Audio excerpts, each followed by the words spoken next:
Out of that latest bear scare, it happened on a trail in Maine when a man trained to run marathons came face to face with two black bears. These kinds of encounters appear to be on the rise. ABC's Matt Gutman here with the details. Good morning, Matt.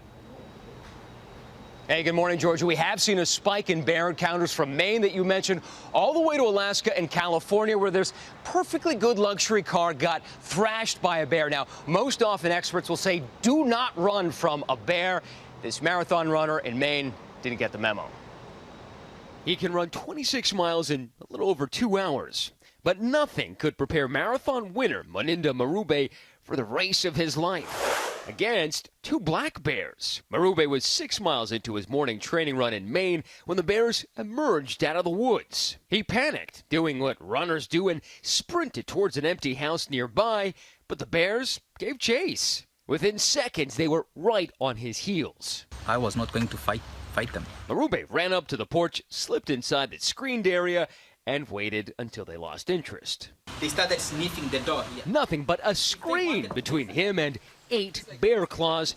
They eventually moved off. Now, running is not recommended for us mortals. As I recently learned, bears can reach speeds of up to 30 miles an hour. You never run. Never run. You never run from a bear. No. Nationwide, officials say bear encounters are on the rise, with 2 people mauled to death in very rare back-to-back attacks in Alaska last month. Now that bears have shaken off their winter slumber, they're frisky, looking for easy calories. Freaking bear, get out of my garage.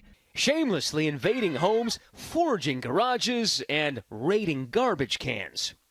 This same bear believed to be caught on another home surveillance video raiding the fridge. Now, I want to give you guys a sense of how powerful, but also how clever these bears are.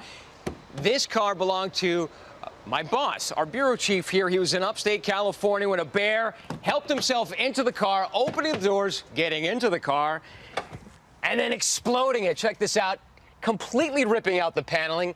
That was a headrest.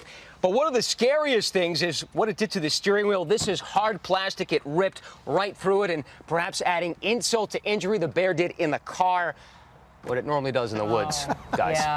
Yeah. And he let himself in so politely and then wrecked everything inside. The car still runs. Incredible. Amazingly, the car still runs. Thank you, Matt.